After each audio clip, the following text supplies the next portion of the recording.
الحمد للہ وکفی والصلاة والسلام علی من لا نبی بعدہ اما بعد۔ یہ ایک سوال ہے کہ گانے بجانے کے حوالے سے یا گانا سننے کے حوالے سے قرآن مجید میں کیا وعید ہے؟ تو اس بارے میں گزارش ہے کہ اللہ رب العالمین نے بہت سارے مقامات پر قرآن مجید میں گانے بجانے اور میوزک کا رد کیا ہے، مگر 3 مقامات بہت زیادہ واضح ہیں۔ پہلا مقام سورہ بنی اسرائیل کا ایک مقام ہے، سورہ اسراء جس کا دوسرا نام ہے۔ اس میں اللہ رب العالمین نے ذکر فرمایا جب شیطان کو اپنی بارگاہ سے دھتکارا تو اللہ سبحانہ و تعالی نے اسے کہا اعوذ باللہ من الشیطان الرجیم واستفزز من استطعت منہم بصوتک، اے شیطان جا ان انسانوں میں سے جن پر تیرا زور چلتا ہے انہیں اپنی آواز کے ذریعے سے گمراہ کر لے۔ تو یہاں پر ایک صوت کا ذکر ہے۔ کون سی ایسی آواز ہے جس کا اللہ نے ذکر کیا کہ شیطان جا ان کو اپنی آواز کے ذریعے سے گمراہ کر لے؟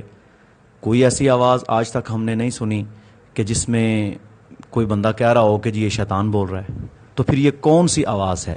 اس کے بارے میں تمام مفسرین، حضرت جابر بن عبداللہ، حضرت عبداللہ بن عمر اور بہت سارے مفسر صحابہ، عبداللہ بن عباس، عبداللہ بن مسعود رضی اللہ عنہم، وہ سب یہ فرماتے ہیں کہ اس شیطان کی آواز سے مراد گانا بجانا ہے۔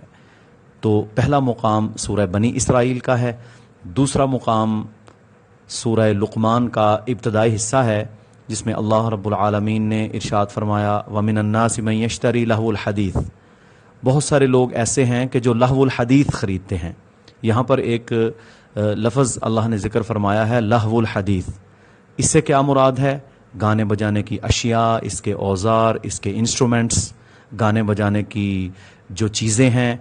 اور اکثر مفسرین کا تو یہ خیال ہے کہ یہ آیت نازل ہی نضر بن حارث کے بارے میں ہوئی تھی۔ مکے کا بہت بڑا مشرک تھا، اور مکے میں جو شخص نیا مسلمان ہوتا یہ بدبخت ایک لونڈی کو خرید کر، ایک مغنیہ گانے بجانے والی عورت کو خرید کر اس کے پیچھے لگا دیتا کہ جا اس کو گمراہ کر گانے سنا۔ اور حضرت عبداللہ بن مسعود رضی اللہ تعالی عنہ فرماتے ہیں کہ اس میں جو لہو الحدیث کا ذکر ہے اس سے مراد ہے هو الغنا، اس سے مراد گانا بجانا ہے۔ اور آگے فرمایا لیضل عن سبیل اللہ بغیر علم، اور یہ لوگوں کو گمراہ کرتے ہیں علم کے بغیر نالج کے لوگوں کو گمراہ کرتے ہیں۔ وَيَتَّخِذَهَا هُزُوًا، اور پھر یہ اللہ کے دین کا مذاق اڑاتے ہیں۔ تو قرآن کا دوسرا مقام ہے جہاں پر گانے بجانے اور اس کے آلات اور اوزار اس کی سخت ممانعت آئی ہے۔ اسی طرح سورہ النجم کا آخری حصہ ہے جہاں پر اللہ رب العالمین نے قیامت کا ذکر کیا، آخرت کا ذکر کیا اور ان ساری سختیوں کا ذکر کیا۔ تو وہاں پر بھی میرے محترم بھائی اور بہنوں اللہ رب العالمین نے کیا فرمایا؟ آزفۃ الآزفہ، قریب آ گئی، قریب آنے والی، لیس لہا من دون اللہ کاشفہ، جسے اللہ کے علاوہ کھولنے والا کوئی نہیں ہے۔